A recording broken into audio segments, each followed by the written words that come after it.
convo with a client about this.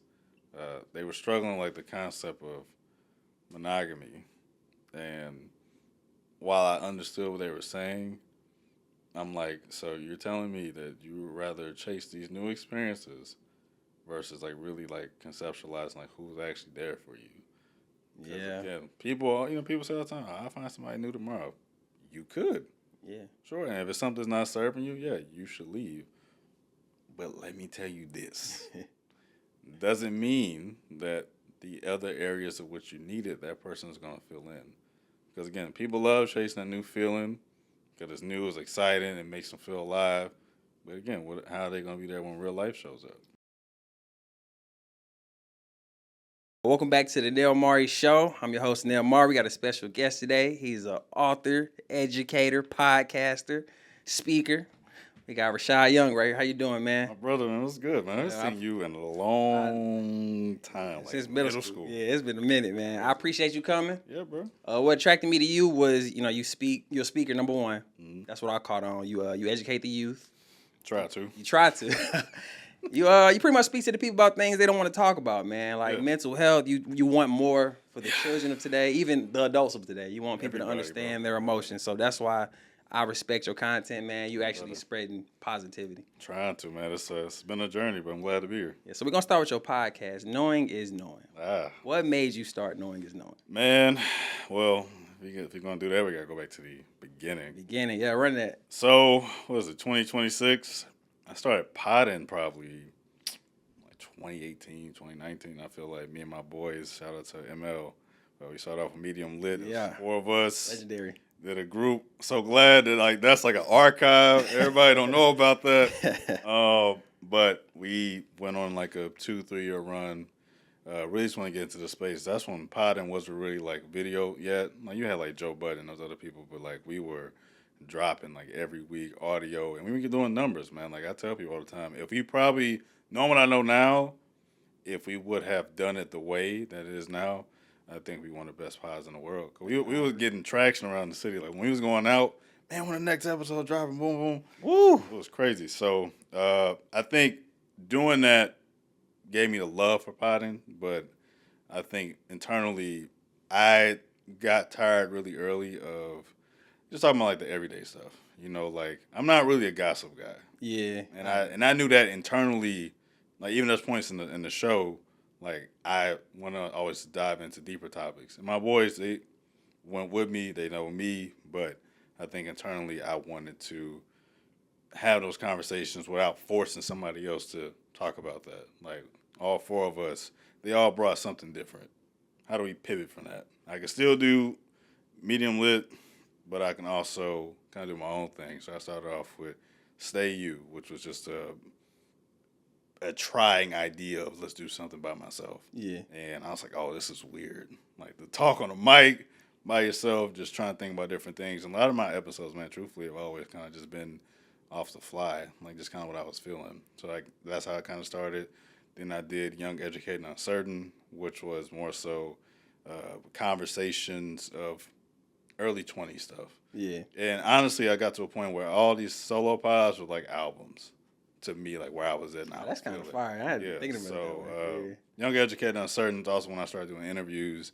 Started interviewing people around the same age, doing different things, just kind of show light in like the world and what was going on, and also give people understanding of like, hey, we all got something we can work on, and everybody's trying right now. I think that's the biggest thing on one of the shows. Like we all are trying, like we trying to figure it out. Everybody don't got it together. That's cool. Stop that. Still trying to do ML. We stopped that on the side. Then I did the Infinite, which was just like I was in like this very like introspective space. And then now knowing there's no one, it's kind of like a combination of all 3 of those. Where I've interviewed some very big people. Last year was huge. 24 going into 25. You interviewed the sports. Doing Jason Whitlock. Yeah, I said, dang. So okay, let me not cap for the interviewers or the people watching. He's my uncle. Like my dad and him went to college together. Also, like but I still had to make that phone call. It wasn't like sure I would do it. It was like I had to fit his schedule. But I know him. Like I've known Jason for a long time. But also for me, I wanted my best to humanize him. Of course. I think he makes a lot of interesting things. Yeah. He says a lot of interesting things. And personally, I don't know him. I didn't know him well enough prior to the interview to know some of those things and backstories. Like, I think everybody on the internet does certain things to gain traction. Of course. Also, what I know about him, you kind of believe most of the things he's saying. But also, like, if I say something insightful, it's going to cause engagement. So really what I was trying to do with that interview was more so, like, who is Jason? What makes you you? How to get to that point? Stuff like that. I also had another person, I don't want to say her name wrong, but it's pretty much her Instagram name was like Millennial in Debt, where she was talking about like people and money. She has like over 500,000 followers. So like those two were like the baseline of like, I can do this and I could get back to that space. And I also interviewed a lot of great people, lawyers, educators, therapists, but I was tired. I was burnt out. I was doing like 4 or 5 interviews a night.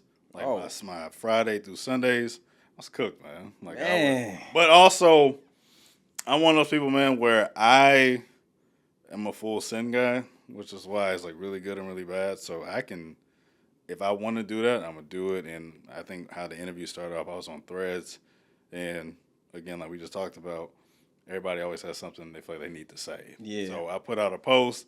Hey, if you're interested in an interview, here. I'm thinking maybe 10 people. I had like at least 200 people. Right? Like, and so that was the moment at that moment too. I was also like done with podcasting. I didn't want to do it no more. I was like, well, whatever. So I just put it out. Let me see what happens. And that few months, it kind of gave me the spark. But also, I was still in school. I was trying to finish up to begin the next step of becoming a licensed therapist. But I'm like every weekend, I'm at least 5 to 7. And like these are like back to back. So like one we get off, next person, and as you know, doing the interview, you gotta be engaging. Yeah. So while it was fun, I got burnt out really quick.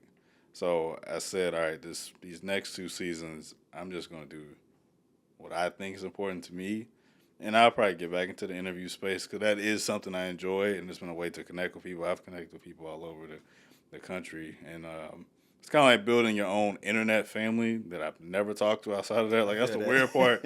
Like, once the interview ends, all right, thank you, appreciate the time. I email when the episode come out.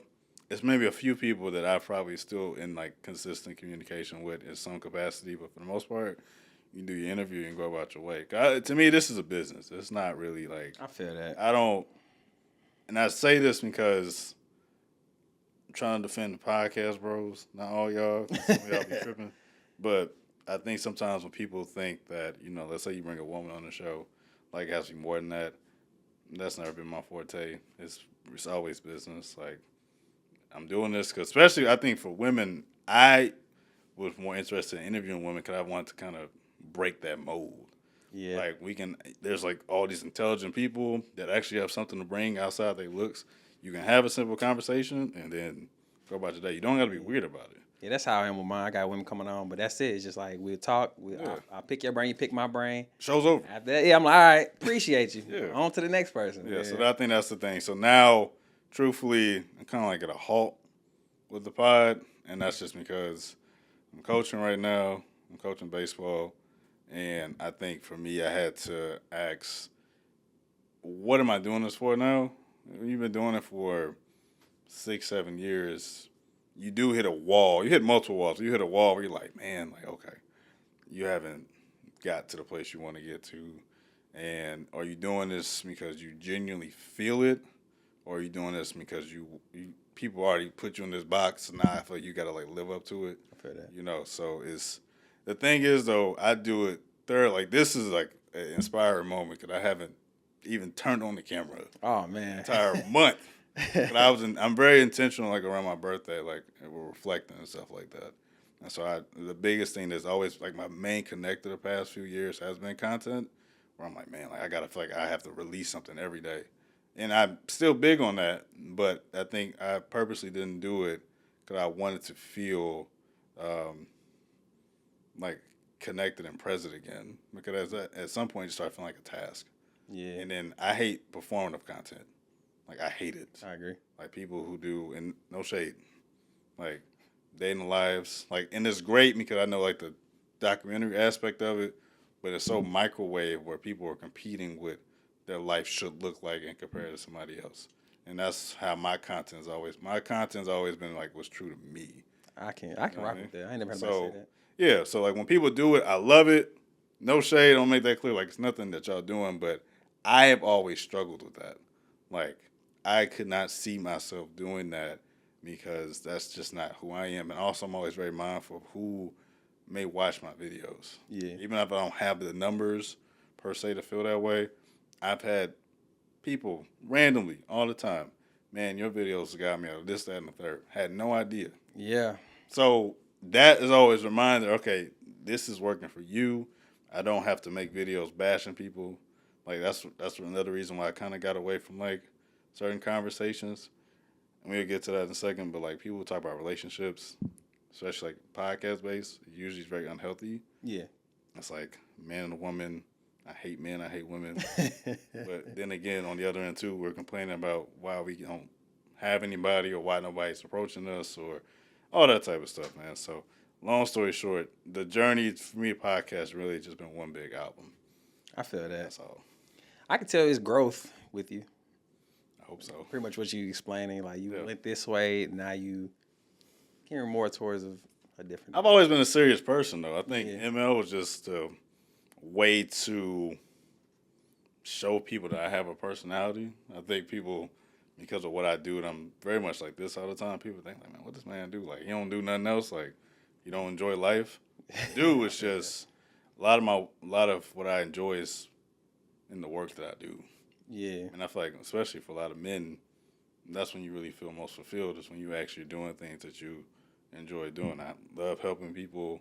I love working with kids because they are the future. So I believe in pouring into that. So what's the difference between like having a passion for something or a temporary interest? Well, I think if you're passionate about it, you'll do it for free. Oh, that's a bar. So a temporary interest, I think, is kind of like what we talked about. Like when, and it's kind of died down a bit, but like when podcasting was a thing, everybody wanted to do that. But if you look at like stats, most people don't get past 10 episodes. Yeah. Right. I have, when I put all of them together, at least 500-600. Right. When you put them all, maybe 500. Maybe I'm capping a little bit, but I've done a lot where I'm like, all right, man, I put a lot of time in this, and I'm seeing what $3 here, $4 here now. And granted, I know still I haven't went full send with it. Like I haven't dedicated like my time solely with that because my hands are in different places. But still though, like even when I feel disconnected, I still find my way to come back to it because it's been a big part of my life. I think when even like we talk about cameras, like you see a new camera that's out, I'm gonna buy it, but you don't do anything with it. Right. That was me sometimes. But we all fall short of that. It's like there's nothing wrong with that. It's just if you truly care about it, you are willing to do it at any cost. You know what I mean? I would say sometimes for me when it comes to stuff like that, I'll buy something. Yeah. And it'll just sit in the box, collect dust. But it's this voice in the back of my head like, come on. Yeah. And eventually you'll pick it up and get to it. So that's one thing I kind of struggle with at times. It's like, all right, I want my vision to be this way. Right. And once I get it, it's like I'm scared to start. That's the thing too, is that most things that we do are opinion based. Yeah. So like podcasts and content creation, the business, like it's all opinion based. So your success, unfortunately, at times is based off the opinions of others and how they view it. Yeah. And also, we think small sometimes on what we're really aiming for. And I say that because we both from here. Yeah. And like knowing I know now, knowing where I've been at, I love my people in the Lou. I love us. Is we don't think as a collectively big enough for me. And it's not just about like having the biggest thing. It's just more so, the opinions of your high school classmates or your friends, people that you don't know here should not matter to what the goal is. I can agree with that too. I feel like I get more love from a stranger than people actually know. Yeah, but you shouldn't. I think the thing is too, I think people say that, man, that's kind of like this, like, and the stranger mess with me more than people I know. Well, the people you know don't necessarily have the same interests sometimes. I believe And that. I've learned that too. It's like just because I have something doesn't mean the people around me have to support it. I agree with that too. Yeah, You don't you know what I have to like because you might not like what I'm doing. No, bro. Like, I think the thing is what I hate, what I used to hate when we used to go out, and they're like, "Oh man, we rock with your episode. All right, appreciate that. That's great." But you know, I would love just more like constructive feedback, or you hate to even use it, but like you share it. Like to me, I'm one of those people. If I've gotten worse with it because of just my schedule now, but like if I see somebody doing something, I'm gonna try to support it. Same. You know, it's not really like you got to do it back for me. I'm a firm believer like what you put out into the world, you get back. So when I did all those interviews a year ago, I ain't getting nothing out of that. Like I spent time, like they didn't pay for me to do that. Yeah. I gave them a platform, but on the back end, all these opportunities I've been having now, just because out of the kindness of my heart. I don't do things always for reward. You know I agree. That doesn't. It's not the industry. Like a lot of the industry of what we do has to be based off of relationships and connections. That matters more than. I was gonna say that with that Jason interview. Yeah. I can't. I'm not mad at I don't hate nepotism. I don't hate knowing who you know. It's just because you would love that for you. Yeah. I would love to make it easy for me. And I've never been a hater. But I think the thing is though, like even going back to that, but people hit me up about that. I'm like, how'd you get Jason? It don't matter how I got him. Yeah, don't. And also like, did you watch it? Yeah, they just saw Jason. That was the first question I asked you. Like, did you actually sit down and take 45 minutes of your day to actually watch it? Yeah. Did you watch and see the questions that I asked them? Or did you just see, I had Jason Whitlock on? Yeah. If I had Obama on, would you have watched it? Right? Like, those are questions, to me, and I think going back to that, even going back to, I think, Young Educator Uncertain, man, I had rappers on. Like, I was so in love with everybody. I had rappers that had no connection to what I was doing, but they had a story. Yeah. And so I felt like, all right, let's humanize this person. It wasn't just about what they did. I'm talking about rappers that's talking about, like, toting ARs. I don't do nothing like that. You know what I mean? Like, I'm not worried about that. That's not the life I live. But I'm just a firm believer, man, that, like, you just never know. And, like, when I see those people, man, I appreciate you doing that. You was one of the first people to do this. You one of the first people that gave me this chance or like, whatever. Yeah. So, like, if I see them win along the way, I'm just a part of their journey, man. So yeah. Yeah. All right, we're gonna switch gears a little bit and get more into you and the author side, man. You got I've seen 2 books. I don't know if you got more than that, but I saw 2 books. You got the Renew, Finding Yourself Again, and Be Formless. So what inspired you to become an author and get into writing? Depression. I feel that. Yeah, I was Be Formless came out when I was 23, 24. I just graduated school, and I was just in a space that I wasn't a writer growing up. I was inspired by an author named Jason Reynolds. He wrote like he was one of my favorite authors. I won't say he looks like Wale, but he has like those. He has long locks, and so it was like the first time seeing like somebody look like me, but also was himself in this space and like writing. That inspired me to want to write. I remember I was at Mizzou still. Yeah, I remember just talking to him, like, man, you've inspired me so much. And so when I graduated, I didn't know what I was doing. I was back at home with my people, trying to figure it out. And so I was just writing, just putting stuff together. I was like, oh, wait, there's something here. So really that was just like my thoughts as a 23-year-old adult on what I think life is supposed to be about. Again, going back to like introspective, like I spent a lot of time thinking. And then Renew was more so after just the situation I was in, recognizing that, you know, in life you're going to get knocked out and you're going to have moments where you will lose yourself. And how do you find yourself? How do you get back to that, right? Yeah. And so even with writing, man, I don't even talk about it. Like I have struggled to put out books now. I have like 3 in the tuck that I just it's hard for me to do it again. I won't even lie to that. Like I have 3. I have this poetry book I've been sitting on like a year and a half. I like poetry. I think it's fire. But the other part of it too is reading it. I'm like, I'm not even in that space no more. Like when I wrote that, I was in that space. So I think with that, it's like I'm struggling to recognize how authentic it is. Again, it goes back to authenticity. Like at that point, it sounds like I'm a very vengeful and reflective person, but I'm not there anymore. So, okay, I want to do that. I got to put it out. But you want the self-publishing route, right? You got to market it yourself. Yeah. All that type of stuff. At this present moment, I just don't have the time to put my energy into that. But those 2 books I'm proud to put out so far. I feel that. You said something earlier. I forgot what you said. You had pretty much you made like 3 different podcasts. I think it was the second one you mentioned when you was talking about people in their 20s. Yeah, third one. That was technically the third one. Yeah, young, educator, uncertain. Yeah. Do you think people are too hard on themselves in their 20s? Absolutely. Yeah, it's the world that we live in. It's too. I mean, that's honestly what my public speaking has been about. It's been more about Gen Z because we're not Gen Z. I just found that out. We're millennials.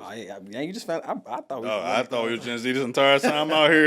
I'm out here like Gen Z. Like we like the beginning. Oh, okay. But we're technically millennials. So, yeah, I just think because the world does not truly prepare us for the reality of disappointment. I agree. So, again, it goes back to what we see all the time. It's seeing everything on social media. It's what we think. And we live life in this very fast-paced way that we tend to forget, like, hopefully, like, you have a long-lasting life. You don't want to have everything accomplished by your 20s because then the rest of your life is going to be unfulfilled. So I think if people can take a step back, if the world could take a step back and tell 20-year-olds, hey, you don't have to get it figured out. If people quit lying on the internet, man. But the thing is though, part of it is, we have these outliers. Yeah, there's 20-year-old people doing amazing things. There's 20-year-old millionaires, and they are the lucky ones. And sure, you're able to inspire people by teaching them what you've done. Now we have to be realistic. You're talking about 97 to 3. It's probably 3% of people that have that chance. The 97 other percent, they have to figure it out at their own time. But the thing is, you're only focused on the 3%. So if you feel like you're supposed to be in the 3%, maybe you are. It might be 35. Yeah. It may be 40. Think about all the lessons you gain along the way that will probably help you out when you're older. Yeah. Because the same people who get money right now, 15 years from now, might be a different story. Because it's very easy to acquire, it's hard to maintain. It's no different than this. It's very easy to get started. It's hard to maintain it. Yeah. No different in relationships. It's very easy to get started. It's hard to maintain it. So I think it's just more so we have to be more honest with ourselves, which again goes back to what I was saying about authenticity, what we talk about. But again, a lot of people aren't getting on camera and sharing like their truths. They're not sharing their struggles. And so when another 20-year-old is watching this and they're like, well, I see they did it. Yeah. Why can't I do it? You can do it. It just might not be your time. We don't really practice patience enough. Yeah, because I've noticed like on social media, you see somebody 21 living the life that you wanted and you pushing 40. And like some stuff like that. I can see that. Like, and I see like even you'll see all the time. It's somebody that's our age right now. You're like, man, hopefully I can attain this. Somebody want to live this lifestyle. And then you see somebody else like literally doing it. And then especially in my 20s, I sit, I'm like, dang, if I would have started yesterday, I'd be just like him. Or you see a 17-year-old millionaire. Which, again, you have to applaud those people. Yeah, we're forgetting we don't know the whole story to how that happened. Exactly. There's a lot of people who are making a lot of money that are scamming people. Yeah. And I hate to do this because it sounds fed. But do you ever watch that pod? It was a couple years ago, maybe 2 years. It was a bald head dude. Rich Unemployed? Yes. I ain't gonna lie, he's my favorite podcaster. But his backstory, I'm like, and then he's in jail right now for the same thing. For fraud. Yeah. Okay then. So we don't know the full story. Yeah. Right? Sometimes we do things or people have personas which can, I love people who can do that, who have the ability to just influence naturally. I enjoy this stuff as well, just for the simple fact he had a certain aesthetic which was pleasing. But a part of me always think about people in those positions, especially quickly, what did you do to actually get there? Yeah. Right? So that's the other thing. He admitted about the fraud stuff. I'm thinking he was that fraud money, start the podcast, had a story. But And it's then still crazy though. I was upset that he was still doing it. That's what had me like, Because dang, again, bro. it's easy to start. It's hard to maintain. Yeah, so he probably like, man, it's easy if I just keep scamming. Go back frauding. to doing what you've done to get there. Yeah, so that's the one thing. When I finally went to jail again, I said, dang. So yeah, I understand that. That's no disrespect to you, bro. It's just the thing.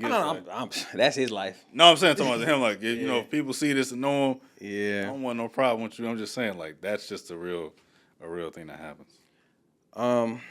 Do you think pain is necessary for growth? 100%. I don't think you learn anything without it. Especially as men, we learn better with our failures, right? There's a difference between like a choice, like an active choice that leads to failure, and just failing through an experience. But yeah, I mean, our life it's a duality. There's happiness and then there's suffering. You don't gain any perspective without that. I think my 20s taught me that a lot. Just a lot of experience of when I had those suffering moments. The things I'm able to share now with my students, 100%. Because if you don't lose anything or feel anything, how would you actually know the meaning of it? You wouldn't. I agree. So, yeah, absolutely. I do my research on you. Oh, God. You always talk about how you had a 1.2 GPA. Was that in college? Okay, I was trying to figure out. It wasn't in high school, no. I was a sophomore in college. Okay, 1.2. You know, you say you're going through some mental struggles and stuff. Can you elaborate more about that? You probably told this story a billion times. No, I mean, I'm going to do it tomorrow. Like I said, somebody, 30 years from now, you might have to tell the same story. No, it's one of the things I'm proud of. So, no, I was a sophomore in Mizzou. I was a chemistry major. I was trying to be a pharmacist. Yeah. And just experiencing life in different ways, the best way I can put it. It was more so, that was my first time feeling like adversity. Like, not really, like feeling adversity with myself before I got there. And then obviously the final result was the 1.2. And I also make it clear, there's only one class. I had like a 5 credit hour chemistry class that I failed. I feel that. So, but the beautiful thing was my mother just gave me a second chance, really. Amen. I mean, I still remember it, just sitting on the steps and she was asking about my grades. And I knew I was on probation if I got back home, but just seeing the look of disappointment on her face was just kind of like, dang, you really messed up. And her not talking to me for a few days. And, just one day we was in the car and she's like, I'm going to give you one more chance. And I never looked back. So, now I got 2 masters and about to pursue a doctorate. Let me hit that. It's just, but I tell again, go back to tell my students, man, like everybody thinks they're meant for something until they realize you're going to get a turn. Yeah. So your turn of whatever it is, you got to learn how to deal with it. So I used to scoff at the idea of being a 1.2, like being on probation sounded crazy. I was like, no, there's no way. Yeah. But at that age too, I have to admit, my ego was here, and I was very judgmental. I very much had like an air, like I was above things. So that was like one of the beginning of my humbling experiences. It's like, oh, you think you're all right? I'm gonna show you. And I think God has done that for me in several ways, just because I know the gifts that I have, the intelligence that I carry, and I always got to find a way to stay grounded. Because if not, I know where I can go. So yeah. I feel that. So would you say that moment changed your life? It's one of them. Yeah, I would say, when I was 26. I won't get into all that, but it was. It just changed. It changed my life in a perspective to like really appreciate like what was really important, and losing something very dear to me shaped like my life and everything. Like it made me question everything. Like, do I ever want kids? Like, there was a point in time I didn't know. I feel that. Like, it was in those moments when you, like, a lot of things that happened to me were like the innocence of it that I had thought would be went away. So, wanting to get married after the situation happened, I don't know. Want to have kids, I don't know. I feel that. But it made me appreciate a lot of things a lot more. So especially like when I talk to like parents, I'm like, please cherish, like please cherish what you have, because you never know what it'll be like if you lose it. I feel that. You seem like a person that holds yourself accountable for the rights and the wrongs. I think so. Why do you think people struggle with accountability? Because it's painful. I agree. Yeah, accountability is the one thing we avoid because it requires you to be honest with yourself and your flaws. Yeah. And so it's kind of like a job interview or like on a first date. You don't never talk about your flaws to people. Oh, yeah, like people don't tell you, like you don't naturally tell people your red flags or your deficiencies. And so when you have to be held accountable, it makes you recognize what's important. I think that why I struggle with people with that, because I see clients like from a therapeutic side, why it's such a struggle is because a lot of people haven't been held accountable. So I see both men and women. And so I know some people say this all the time. I understand the viewpoint. And it's like, well, women aren't being held accountable. You'd be very surprised. Like, it's just more so who was around them that talked about accountability, like what that means. Just like some people, like, I don't want to deal with this person because of this, that, and the third. That's on both sides of the coin. I've had male clients come in and they're deflecting everything as everybody else's fault. Yeah. So I think, accountability just is hard because it requires you to be honest with yourself more than anything. Can you heal while still living the same lifestyle that hurt you? Oh, wow. You ever think about that? Yeah. Our question. Dang, that's a good one. Can you heal while still living? No. You'll run into a loop. It's called a feedback loop. It's like trying to break a habit. If you know you have a habit of a certain addiction, if you know the certain thing that you do is the cue, at some point you have to change that. Do I think there's parts of you that can do that while still healing? Of course. I just think if you're trying to change your entire life completely, you have to most likely change the system. Yeah, so I have a old close friend. He's addicted to gambling. So, he found God, he preaches the word, but he still finds his way into that casino. And I just told him, I'm like, look, if you want to heal, you got to get away from that. Yeah, it's hard, though. I understand. I also think, like, gambling is more, like, depending on how you do it, it can turn into a drug, man. All of it's a drug. You know what our biggest problem is? We all are rushing. We're chasing something. Yeah. So I was thinking about that on the way here. I know what relationship-based questions you're going to ask me. It's going to be something. I know. I was thinking, and I say this, like, with so much understanding, we have such a desire for vacation that we fail to realize, like, a vacation is really to take a moment to decompress. It is not meant to be lived every day, because that's a form of escapism. Yeah. It's like when we go on a vacation, at that point in time, you're able to forget about all your worries, right? And we should have that. But your entire life should not look like that every week, because at some point, like anything else, you do it over and over, you're going to lose the value and the meaning behind it.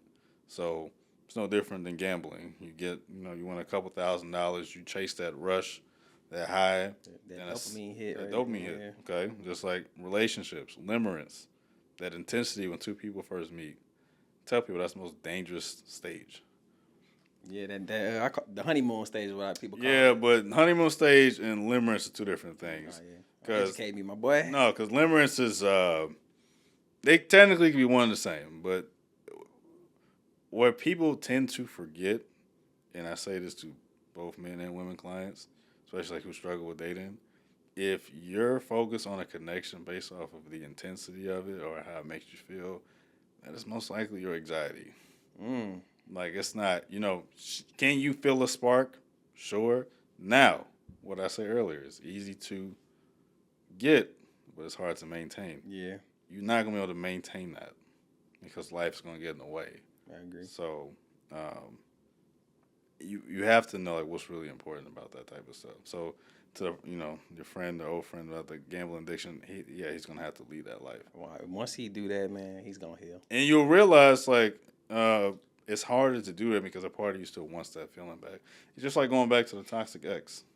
Yeah. You know what I mean? Like there's something that is emotionally pulling you into that situation that, you'd be very surprised how many people have DM'd me over the past year and a half, like with that type of scenario. Like, how do I get over this? Leave. Yeah, you just gotta leave, dog. Right. Then don't. If you gotta block her, him, whoever it What is. you gotta do? Yeah. And then you said earlier, just recently, like people are chasing this vacation lifestyle. So I can kind of tie that back into what we talked about earlier.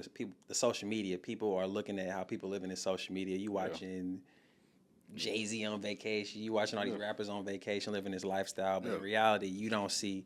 They have to, once they get done being in Turks and Caicos, they got to go back to work. Yeah, they probably have to work harder. Chasing this fast money, They get a lot more money than you, but I get you chasing it.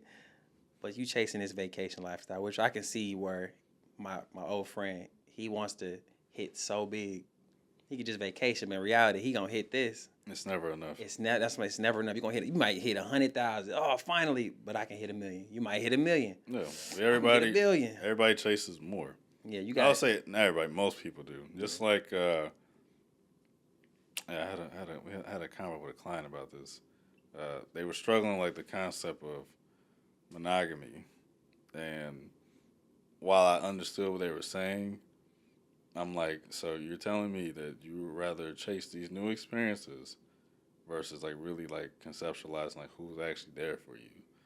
Yeah. Again, people say all the time, I'll find somebody new tomorrow. You could. Yeah. Sure. And if it's something that's not serving you, yeah, you should leave. But let me tell you this. Doesn't mean that the other areas of which you need it, that person is going to fill in. Because, again, people love chasing a new feeling because it's new, it's exciting, it makes them feel alive. But, again, how are they going to be there when real life shows up? Yeah, the way I look at it, who going to be there when I'm sick? Yeah, or when you're grieving. Yeah, you can have a whole team, and yeah, once you lose it all, lose your money, go through it. I'll pray for you, and they go on to the next. Yep. That's how I'm looking at it at my 30s. Because in the 20s, of course, you want them all. But even then, though, like to me, I think that's the dangerous thing about it, though. Like we're not teaching people. We're teaching people to live their life and also make a lot of reckless decisions that they will regret. So it's kind of like what guys, and I've had a men's group I've done, and I'm like, like Peter Pan syndrome is real, but it's also explain that. I never heard of that. Like men that struggle with the concept of getting older. So that's lit. All right, it's because it's like you want to live this certain way forever, and I don't think because you may not have a desire to be married or anything like that makes you a bad person. But when you're part of the problem of these connections with people because you don't want to be in something serious, why waste your time potentially hurting somebody else? So that all that does is add somebody else to being hurt that now has this jaded view on people that probably would have gave their all to you, but because you have a hard time growing up and what that means, like being a man has a lot of responsibility, right? And I think something like the concept like providing, like some men struggle with what that actually means. That means you got to give up of yourself. So when people who may have struggled in their 20s with connecting with people or having the fun, when they get a little bit older, they get a little more money, they want to be young again. So that's what I mean by Peter Pan syndrome. I was going to ask you, what do you think society expects from men today? Of course, that's my next question. I want to ask you. Sure. I understand, like, they think provide. That's all I hear on the internet most of the time. But what, in your opinion, let me ask you again, what do you think society expects from men today? I don't think that's clear. I think it's subjective. I can agree with that. I think that bar has moved based off of people's experiences. I was also thinking about that too, the providing piece. If we're going like a biblical route, if like that's the space that you're in, we can. Yeah, men should provide, and I know people are like, oh yeah, like yeah, that's great. But I think we have to remember that provision isn't just about finances, and I think that's why a lot of people are struggling because it's a lot of relationships become very transactional. Yeah. Right. And on the other end, I know something about to type in the comments. Relax. I have connected with via rather seeing clients, etc., of talking to women with, stories of how they've given their all to this man, that man, a third. So now, they're tired of like providing, right? And I think men and women provide 2 different ways. We will never know what it feels like to be a mother, or to provide childbirth, or to be the more dependable parent in certain spaces, or there's a lot of. I remember interviewing a mother about that, and it like changed my perspective. Like what we should do as men is try to add some ease to our woman's life. I agree with that. I just don't think it just is about finances alone. So, and I also say this to men: if you don't want to provide, don't be with a woman. Problem solved. That's a bar. Like, you don't want to provide. Yeah, you can't get mad at a standard that, again, if we're going from a biblical aspect, a man is supposed to provide. Men are supposed to have it a little bit harder just because of how we're wired. Because women's hardships are a lot different. We don't have to worry about cycles every month. Yeah. We ain't got to worry about postpartum, right? We don't have to worry about certain ailments that women have to. So provision is adding some ease to a woman's life. Like the last thing I'll say about that is like even the initiation conversation, right? Yes, from a traditional standpoint, a man probably should try to pursue a woman. And what does that mean? That does not mean pursuing and chasing are 2 different things. I agree. Right? So, like, chasing somebody, this person's giving you clear signals that they're not interested. Yeah, I feel like chasing somebody running from you. Yeah, like, the moment you feel like you have to do that, then no. Okay, keep this in mind, too, though. If you want to be viewed as a leader, how are they not going to be able to know? How are they going to be able to know your leadership style if you have an inability to initiate? I agree. Right? So we can't be like... Yeah, you tell them. You can't be like what side, that side? That's not how that works. Yeah. So, no, I just think it's just not financial alone. And I think that's why a lot of us struggle with that, because I don't think that is conversed enough as far as reality. Statistically speaking, most men do better financially in their 30s. Do you think society actually cares about men's mental health? Man, I thought about that also on the way here. I think that's a loaded question. I think, unfortunately, our world is viewed off negativity, so one would argue that it doesn't happen. I would also argue I've seen it firsthand. How many people do care about men's mental health? I've started a men's group last year, and off a random video at like 6 in the morning. Yeah, fire. Yeah, I had over 250,000 views, and it was climbing. I had to take it down, unfortunately. I know. And the crazy thing is, when I first hit 20,000. I'm thinking like, first off, I made this at 6 in the morning on a walk. And the crazy thing is, I feel like that's how God talks to me sometimes. I was just told to go on a walk, and I was trying to promote it. Mind you, this is all for me just to finish school. I'm just trying to finish school to take the next step. We had to do so many group hours, that type of stuff. And, God was telling me to go on this walk. And then there was a guy outside I saw. I was at a conference talking to him. And then, let me go back on this walk. And so I'm putting this thing together. This video, I took like 3 different takes. Mind you, no haircut.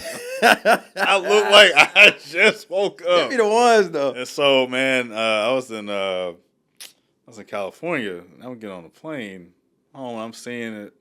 Like, I'll check periodically. All right, hit like 1,000. I'm like, maybe, cause I was like average, like 1,000, 2,000. Okay. And then I got off that plane, got to Vegas, a layover. It's like at 5. I was like, 5,000. I'm like, okay. And again, I don't trip off numbers. Then I get off that plane, and they're like 20.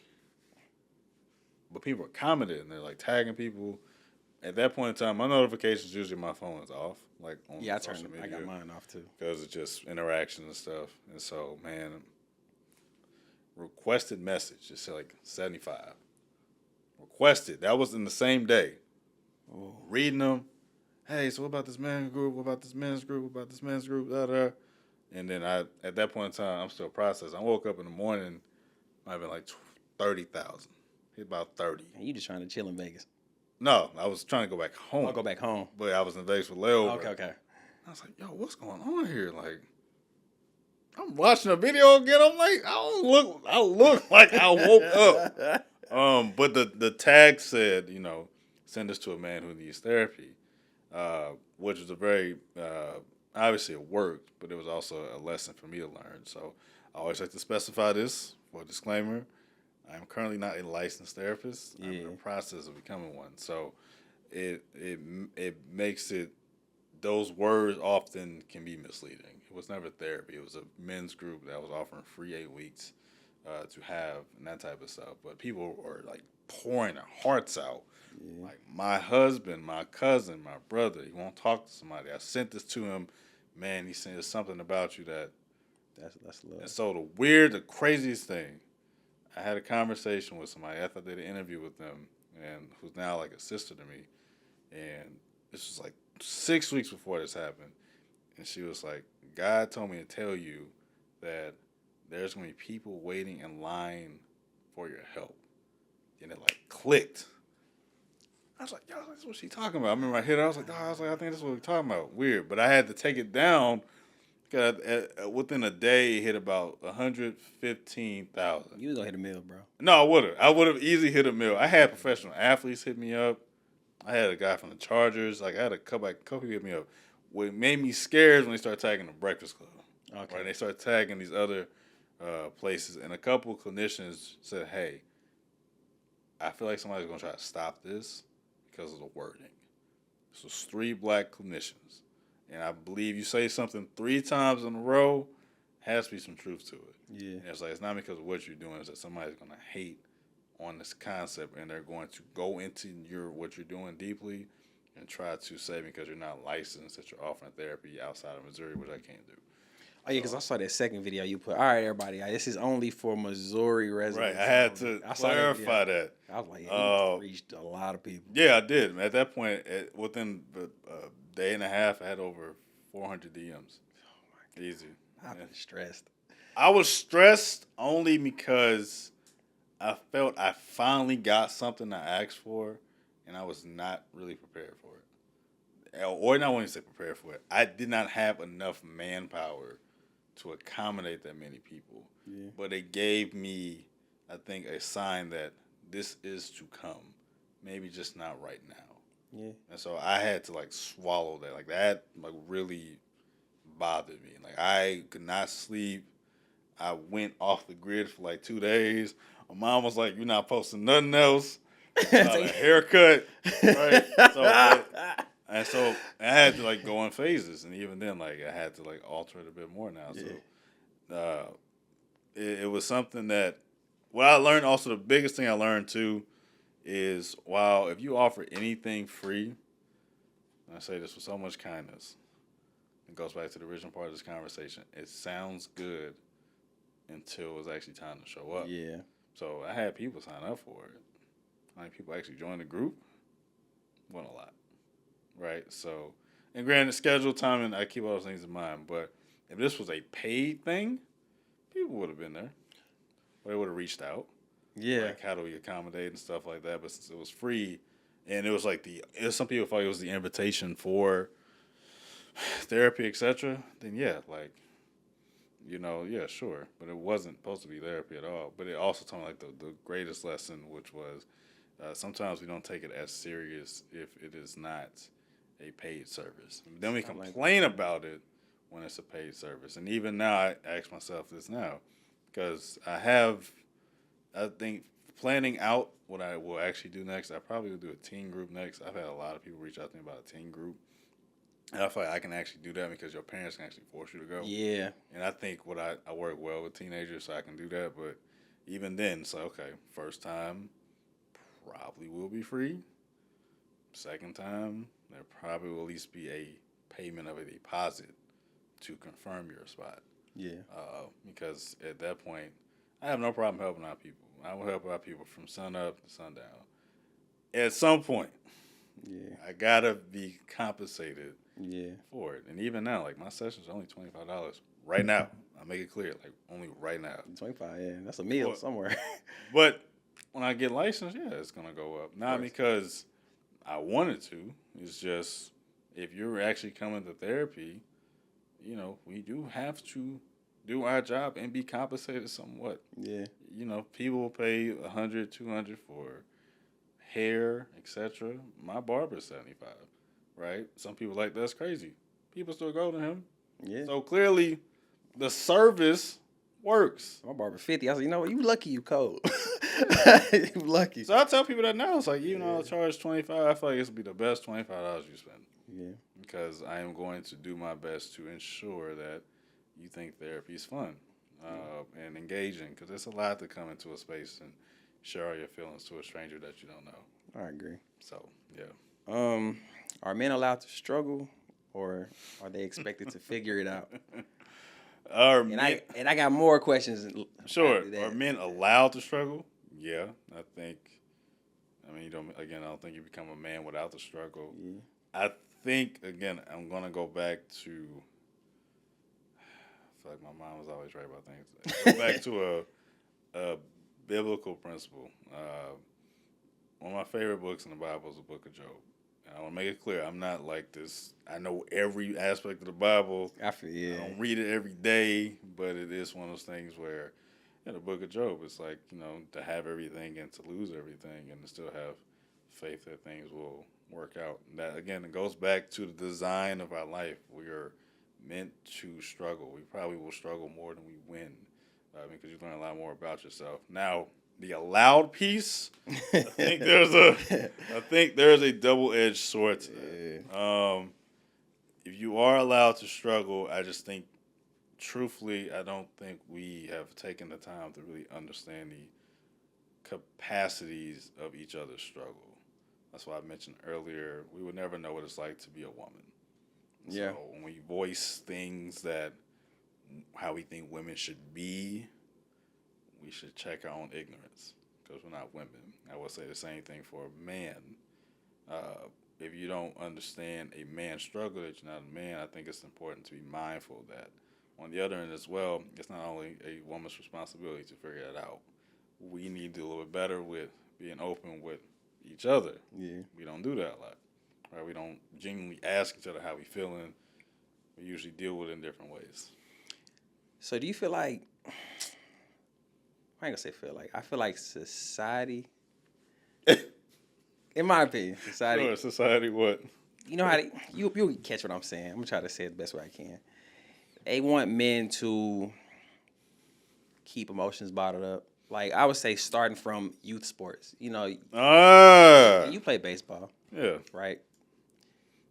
You probably had some bad practices, bad games, and you about ready to cry, you upset, you strike out, you pissed, and your pop's probably like, man, hey, chin up, stop crying, stop acting like a girl. Not saying your dad did that, but I get what you're saying. Most black boys, or even men, period, been through that. I won't even, because I used to think it was just cultural. It's not. Yes. I think that's just it's like, hey, man up, stop crying. It's a unified message. Okay, so let's stay there. I am of the belief that two things can be true. I do think men have to know how to control their emotions a lot better. Okay. Because, again, it goes back to leadership. If you go back to, like, historical times, think about, like, warriors, or, like, people in war, you have to be very strategic. You have to control your emotions. A lot of men's downfall is their lack of controlling their emotions and controlling themselves, right? On the other end, too, we should be able to express our emotions. And we have to think about how many of us are actually taught that in a healthy way. Yeah. We're not. Yeah. So what we tend to do is just pass things down for what we've learned. So what I've learned is to appreciate certain dynamics that even though it might have been harmful, I'm able to understand where it came from. Nobody's really given a tool or a guidebook on how to deal with a child's emotion, because each child is different. Yeah. There are some boys that are going to be more emotional than others, and we have to quit vilifying those emotions. But we also do have to teach them the importance of regulation because you have to be able to control yourself. Again, because I just think because of how we're wired, while women are usually deemed more emotional, it's more of a biological thing. Those things are, those things are more likely to happen when you have those added things. They deal with their emotions a little bit differently, though. Yeah. They also have a better sense of community. One thing they will do, they will talk. Yeah. Talk to each other about what they feel, etc. Yeah. So they're going to get that out. We just got to find a way to create that space for us. And we also got to be able to make the change to want to do that for ourselves within our community. So, like growing up, barbershops was a sacred space for us. Yeah. Like what we think is important is a sacred space. So, but think about how many times we talk about what we were struggling with, like deep down inside. Like we would just shift it. Oh, my girl broke up with me. Well, I found somebody else. Like we're not really trying to get to the root of the issue. Like it actually can bother you. Two things can still be true. So, yeah, it's a society issue, but again, it's because we're not properly educating ourselves on the value of the emotions. We automatically go to emotions as being weak, versus like it's a behavior, it's a communication that's being told. All right, and now you said earlier, men don't know we can't give childbirth. We can't. No. We don't know how it feels to be a woman. No, we don't. And also vice versa. Right. Women don't know. Yeah. How it is to be a man. So, do you think women truly understand the pressure men deal with? Yes and no. Also, they don't have to. That's not their. I think we have to appreciate the differences that each of us bring, and I think that becomes the issue. We are so quick to point out the flaw versus the difference. Sure, can they have an understanding? Would that change their reaction to things? May or may not. So I don't think, I always say this, I've never focused so much on the concept of, do you understand my pain? Yeah. Because all that does is, empathy is great. Like, it's important to have, but there's also just an acceptance I've learned that you just may never understand. Yeah. And being frustrated at you for never understanding is a problem because it may be something that they share that I don't fully understand. There's no reason for me to even act like it, but I can empathize. I just think we got to do better with empathy. And I think we got to ask ourselves when we are frustrated in that moment, what do we exactly want them to do? Yeah. Like, what? Okay, we're struggling with this. Are you looking for somebody to be helpful or that? Then sure, maybe that should be communicated a bit better. But it goes back to that. Do we communicate? That's the one thing we don't do well. We don't necessarily communicate what bothers us. And granted, it's because we don't want to be viewed as weak, etc. But I've learned over the years, if we don't communicate directly what exactly is bothering us, one, we're not giving that person a chance to really do anything helpful. Two, we're not giving them a chance to actually see how they will respond. All right, so I got another question. I feel like every man universally has been through this with a woman. Oh, God. So I feel like some men struggle with confiding into their woman because at times I could be like, hey, I'm going through this, going through that. Yeah. And men feel like it gets thrown back in their face later on down the line. How do you feel about that? Two things can be true. Again, though, you got to... To me, that situation I've learned, again, over the years is a learned behavior. So, who are you dating? Yeah. And I'm not saying that in a rude way, but be real. As their partner seeing a healthy marriage, or are they learning as they're dating you? I got one more question for you before we wrap it up. Yeah. It's a great topic. I got a lot of great insight. Hopefully. Yeah. I'm gonna go back to manhood. What's the biggest misconception about manhood? That it's not monolithic. Can you explain what that means to people? Make sure it sounded right. Manhood is not monolithic, meaning it's not just one way that a man should be.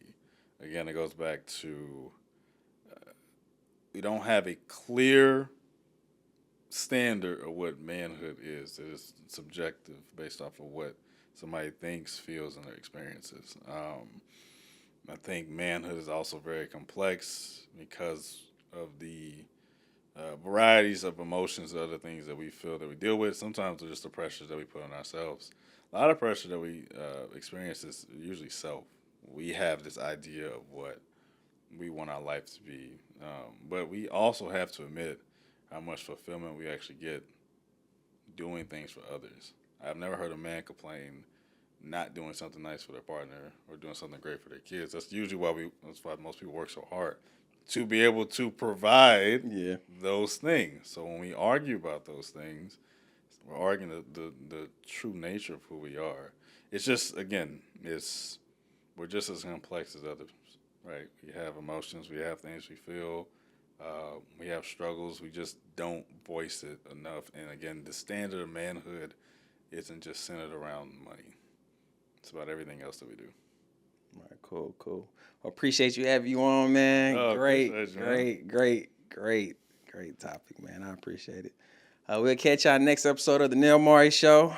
Tell them where they can follow you at, and I add it into the. Yeah, I'm basic, man. You can find me with my name, Rashad Young.